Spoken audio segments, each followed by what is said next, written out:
channel. If you're new to my channel, my name is Emma, and on my channel you'll find all sorts of videos. I do DIY, crafting videos, sewing videos, nursing videos because I'm a nurse, lifestyle videos, just basically anything that interests me, you'll find it on my channel. So today's topic is going to be about fibroids.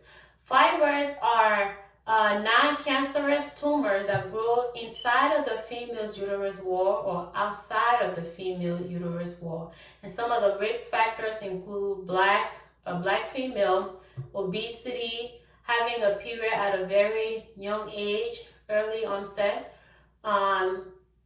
So those are some of the major risk factors. For me, I am black, and but I feel like that's the only factor that plays in it for me, because I got my period at a very late, like I was like, not like, I was basically like a teenager before I got my period. And also my BMI says that I'm not obese. So I really don't know. I guess I would just deal with the short end of the stick. But anywho, when I first discovered, I was laying down in bed, I was laying on my back, and then I felt like a hard knot below my abdomen. And I was like, I've never felt this before. So I went ahead and went to my doctor, my family practitioner. And she was like, let's do a, ultrasound.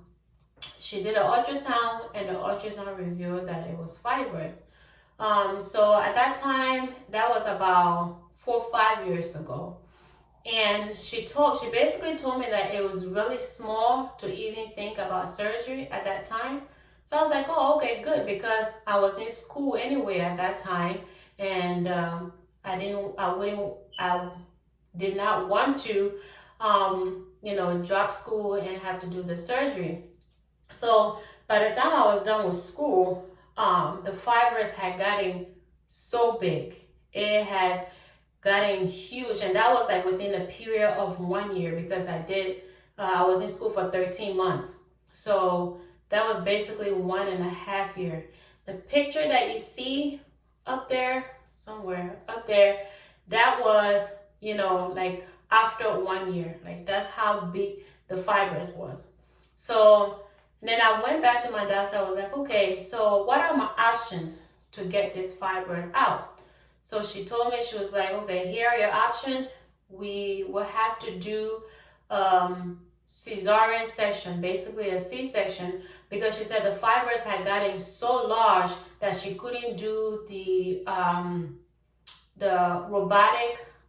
robotic surgery, where they basically use a robot, like dig a little hole in your abdomen and then go in and cut the fibroids into little pieces and then take them out. She said my fibroids was multiple and they were too large to do that procedure.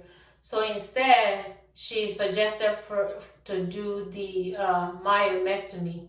So which is basically opening me up like a C-section and taking my entire uterus out, and then cutting the fibroids off my uterus and then putting my uterus back. So yes, that's the procedure that I went through.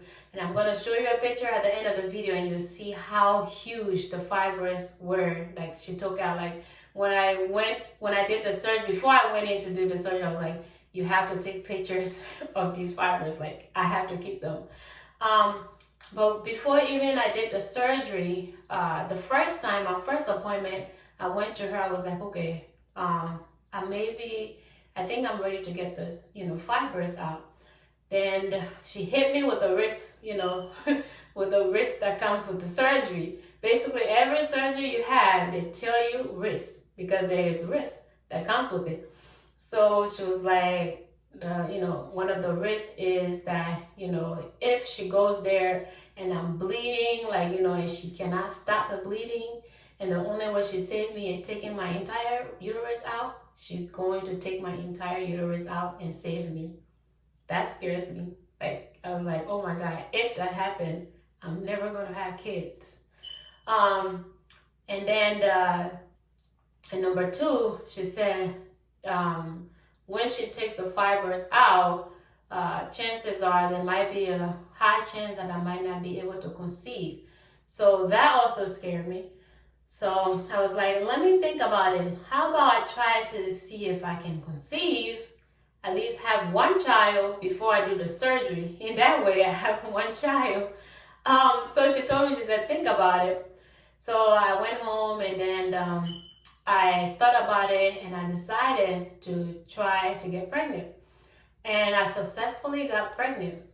And after I got pregnant, about 6 weeks into the pregnancy, I lost a baby because the fibroids, when you get pregnant, the hormones grow so fast that, as if not the hormone, but the hormone causes the fibers to grow very, very fast. So, and that's what happened in my case. So about 6 weeks, the picture that I showed you, about 6 weeks, my stomach was double that size. 6 weeks pregnant, I would look like I was about 6 months pregnant. That's how, and I was only 6 weeks. So I went to the doctor and, and the doctor told me that it wasn't looking good. And shortly after that, I had lost the baby because the fibroids was basically taking up space for the baby. And when you have fibroids and pregnant, that one of the high, it causes a high chance of you getting a miscarriage, which is what happened in my case. So after I lost the baby, I waited. My doctor said I had to wait for about, 8 weeks. She said I had to wait about 8 weeks before I had the surgery, which was the myomectomy. So I patiently waited for 8 weeks. And then after that, I went ahead and had the myomectomy. And luckily, everything went well. She was able to take the fibers out.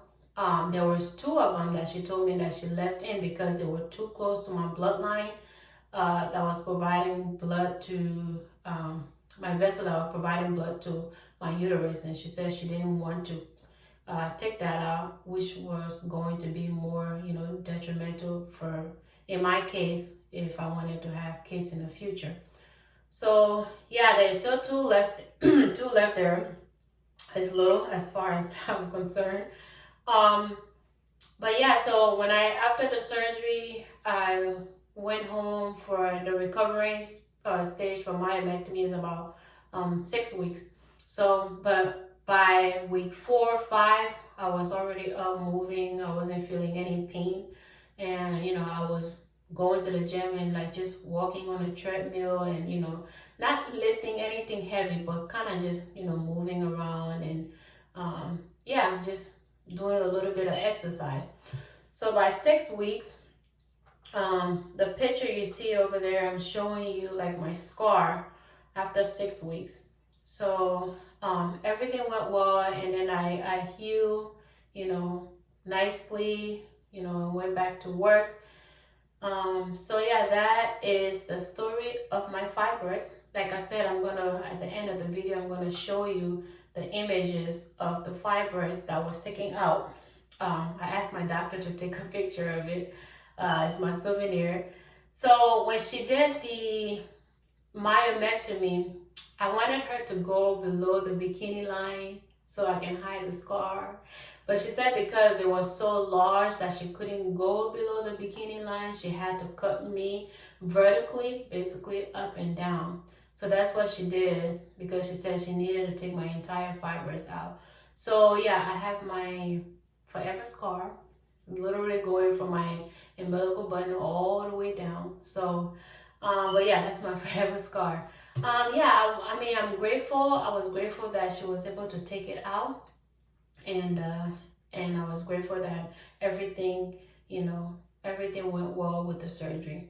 So yeah, that is my fiber story. So if you or your family member or friends that have had fibers or have had the surgery to take it out, go ahead and leave some comments below. Let's start some conversation about fibers and some of the ways that maybe can reduce, chances of women getting it, or what are some, I know there are some some people out there, they use some form of dieting or something to, if they have fibroids, they use some form of dieting to slow down the growth of the fibers. So yeah, let's just start a discussion down below. And if you have fibroids and you're wondering, if you should do the surgery or if you shouldn't, yeah, just go ahead and leave a comment below and let's start a conversation. And again, if you're new to my channel, please go ahead and subscribe down below, and I'll see you in my next video.